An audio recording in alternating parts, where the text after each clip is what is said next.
Check that out. So I got 33-inch tire to fit. 33-inch tire and a 17-inch wheel.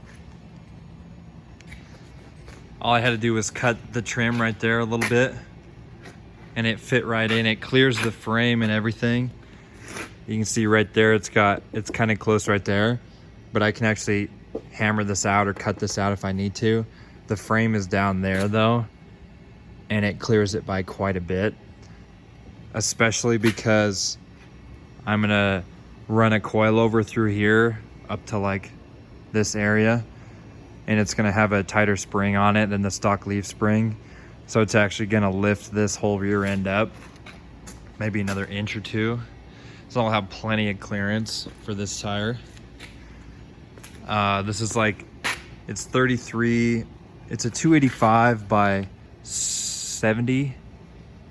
Yeah, 285 by 70. So it's like 11 and 11 or 11 and a half inches wide or something like that. So it's not super wide. It's wider than the stock wheel is. But, so you can see like that wheel is actually an aftermarket wheel and tire. So it's 12 inches wide and it was flush with the side of the body. So I think this wheel's got a little bit of offset or something, and it pushes it outside the body just a little bit, but not too bad, which should actually help because I'm gonna, in order to fit this wheel on here, the bolt pattern, I have to get a 1-inch adapter spacer. So that'll push it out even more and give me more clearance up there. And then it'll be about, the center of this bumper is supposed to be at least the center of the tire, if not more. So it should be pretty close in order to be street legal. But yeah, so we got that. Next weekend I'll have those spacers, the adapter, so we can actually bolt both wheels and tires on both sides and drive it around. And then I also am gonna order this other European style tail light to match these. And then I gotta get bulbs and sockets for the license plate lights and the backup light. And the side marker light is just bare wire. So I gotta order those sockets and bulbs this week, and the next weekend I'll have them and I can mount them all, so all the lights will be working. So with lights and tires on there, the back bumper, oh yeah, so in the center, I just did diamond plate aluminum to mount these. And then in the center, I'm actually gonna weld on a receiver hitch right here and have the license plate. So I'm gonna have just a regular aluminum plate there, not diamond plate, that goes on this centerpiece. And I'm gonna cut a hole out so the hitch can go in there, and then the license plate is gonna swivel to cover that. So whenever I am pulling one of those off-road campers over there, I can just swivel up the license plate and put my hitch in and then hook onto it. And then when I'm driving around normal, take the hitch out, and then license plate's vertical, so then I just have a nice flat bumper. The other thing I did from last weekend was I cut off the bumper and then I raked it back, because when it's all done and I have the side fenders on, I kind of want it to look like the rear end of a Ford GT. And Ford GTs are, I mean, they're taller, but they're raked back like that, and I thought that was pretty cool, just raked back and flat. So that's kind of what I'm modeling it after. But oh yeah, so then after I get all that stuff done, the wheels and tires mounted and the bulbs fixed, then I'm gonna start working on the bed. I'm gonna make kind of like a pickup bed for it, so it'll all be one piece that's flat and then has sides to cover the tire, and it's just gonna bolt down to these plates that are welded to the frame rails. And I'll probably have to make brackets back here too, and I might even have to have like a little strut piece that goes out to reinforce that, but I don't know, we'll see. I'm planning on making that out of aluminum also, just so it's not super heavy, because before it was just fiberglass and plastic.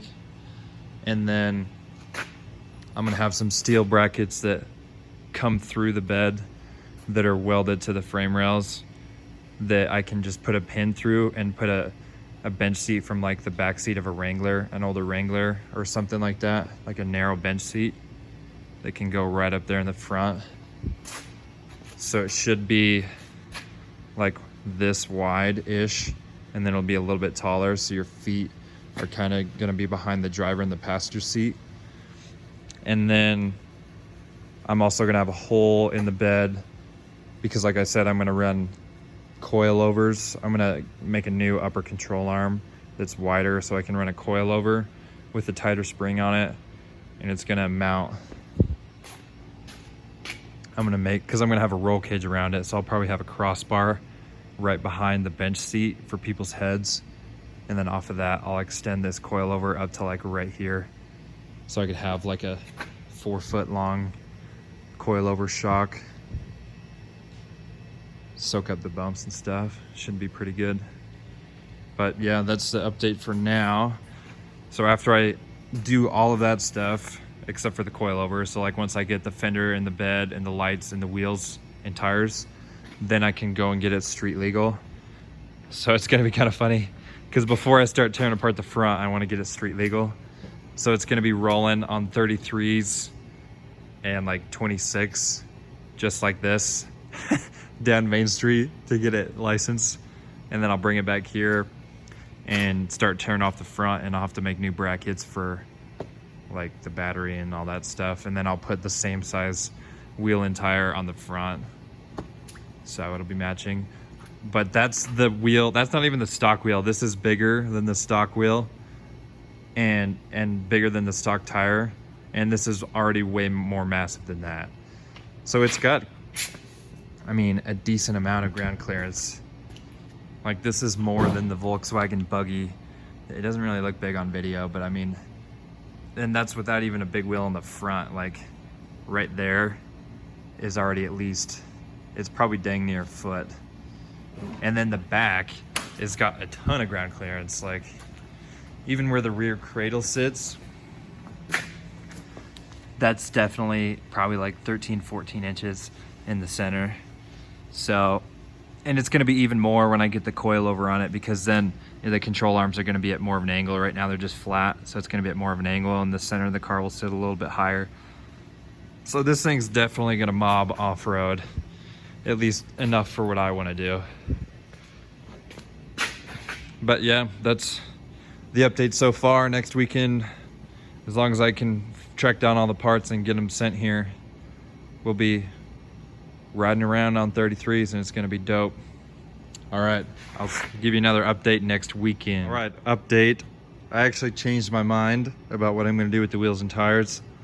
I was talking to my brother because he has done a lot of stuff with wheels and tires on his truck, and I was originally gonna get that adapter just so I could, it changes the bolt pattern just so I could run Jeep wheels and tires, because I thought there'd be more options and stuff. But my brother was saying I should just keep this bolt pattern, the Corvette bolt pattern, because it's a unique one, and get wheels with the correct offset I need. And then he said you could just put whatever tire you want. Like I could just find a tire that'll fit it. Because even if like this is like a 10-inch wide wheel on this, but the tire is 12-inch wide, because it's such a bigger diameter tire, you can just pinch it like that. So I'm going to get it street legal, I'm just gonna put this tire back on. I'm gonna use this tire still, because that's the diameter I'm gonna use to mock up the truck bed and fenders. And then I'm just gonna put this tire on it to get it street legal. And then after it's street legal, I'm gonna bring it back here and rip off the front, and then cut out like a 33-inch piece of cardboard and put it on there, and then measure how much offset I need to be able to still get full steering lock. And then whatever that offset is, I'm just gonna order 4 of those wheels. I'm probably gonna get 10 wide wheels, 10-inch wide, with the same offset, just enough so this will clear steering on all 4 tires.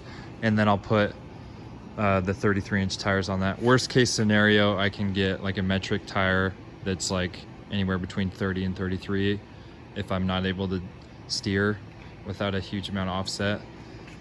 Also, I was planning on, depending, like if I have to run a lot of offset, I'm probably gonna change out the ball joints to be heavy duty ball joints, and then also change out the wheel bearings for race wheel bearings that are heavier duty, just so that stuff doesn't wear out with, you know, giant tires and a lot of offset on the wheels.